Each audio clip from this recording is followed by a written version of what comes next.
dunk before he gathered the ball, and he lost control. And shaken up on the play is James Jones.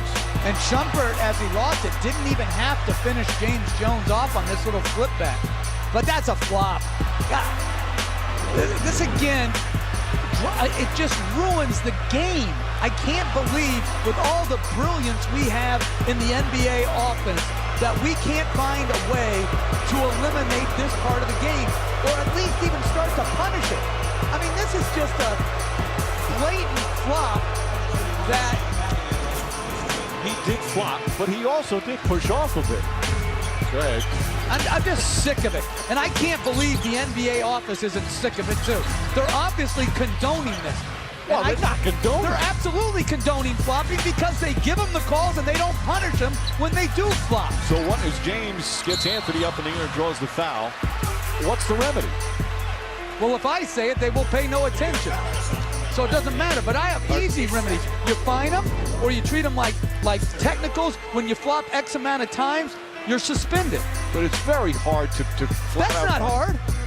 So technicals are subjective too. Yes, they are. This is subjective.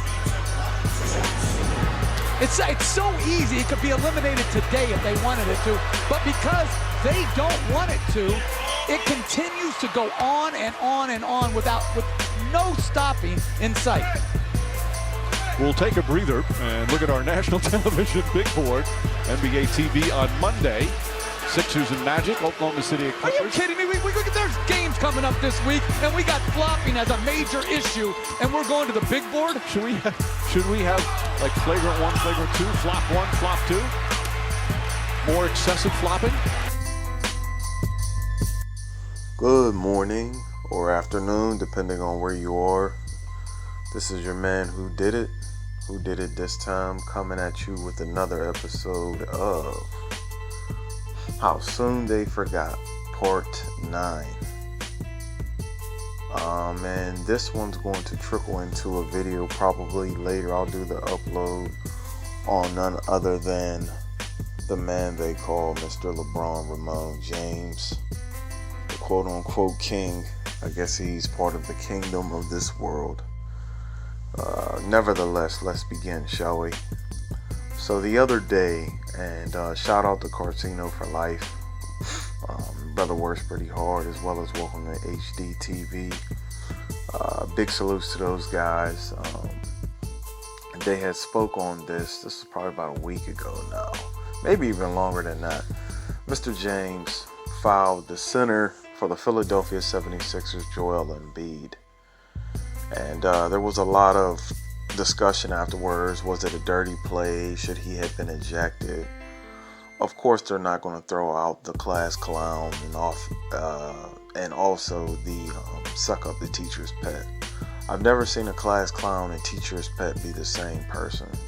When they give out superlatives at the end of the year in yearbooks, most successful or most likely to be successful, most athletic, yada yada yada, chances are the class clown is not going to be the teacher's pet.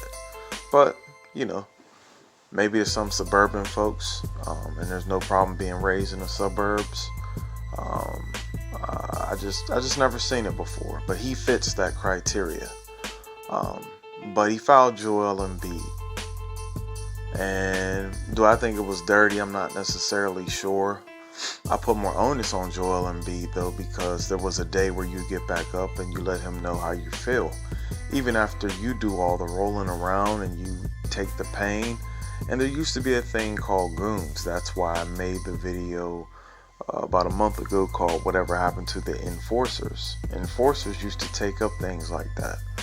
If we can't get LeBron, we gonna get AD. Octavius Pope or whatever they call him, CP, KCP, whatever, PC, some clutch clown. Dudes like him is getting elbowed to the temple, you know what I mean? Leaking everywhere. But them days are over because, Adam Silver, 2 scoops and a twist. Him, as well as the teacher's pet, the white man's own, LeBron James. But I don't want y'all to forget 3 times where he pretty much committed the same act in reverse. Pardon me.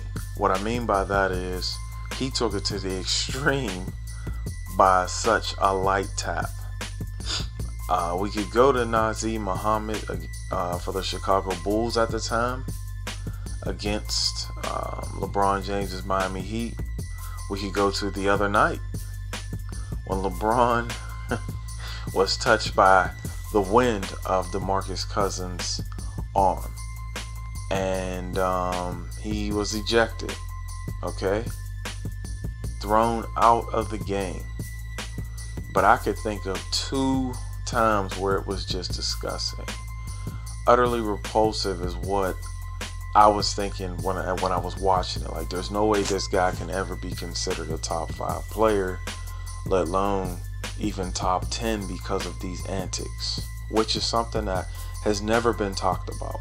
But I'll get to that. There was a play against Paul George, maybe in the playoffs, but this is when Paul George had to fade and he was playing pretty good ball for the Pacers. Your man LBJ took a shoulder to the chest, you know what I mean, that I think my 8-year-old daughter could have, you know, she'd moved back a little bit. Paul George is an NBA player with strength, but LeBron James, quote unquote, is the most superior, physically dominated athlete of this generation. He's chemically enhanced, allegedly. And he also used to play football. This guy was an all-state receiver. He could try out for the Cleveland Browns and the Dolphins, and I'm sure he could even try out for the Rams now, they'll tell you. Let's take a look at the Paul George play in slow motion.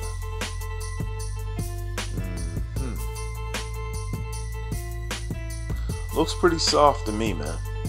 But he's the best player to ever play the game. Alright? That's just disgusting. Then there was a play, and this was, I believe, in the playoffs against the Raptors when he used to play for Cleveland. He took a decent shot by his own teammate, okay, which would be Tristan Thompson, but he got his hands caught in a cookie jar because he acted like one of those Tyson's Punch Out from the late 80s when you get knocked the F out.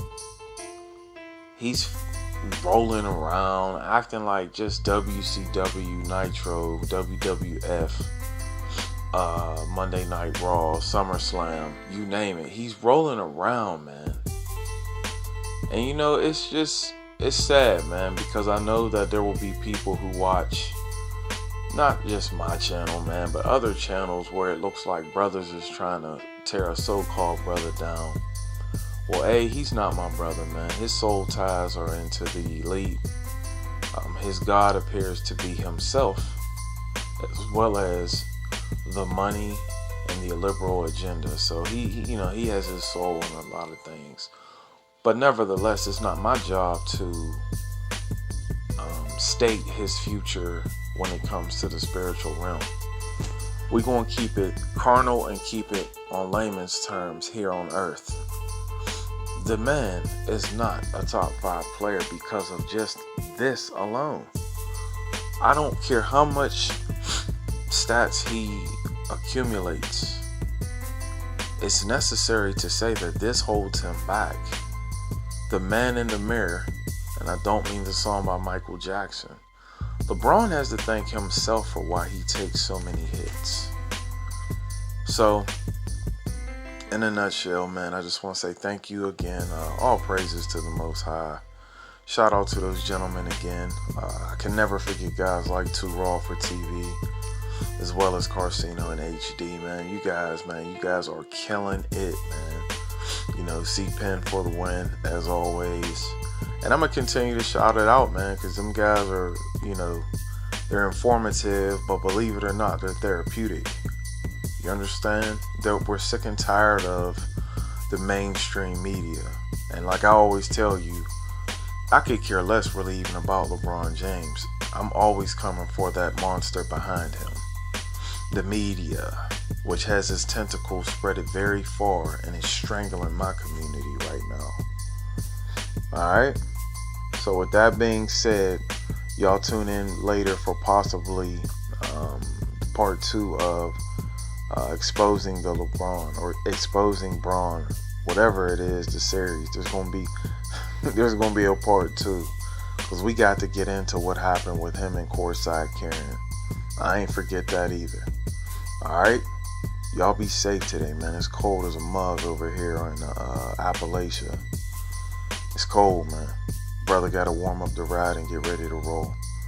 Alright, let's be great. Peace.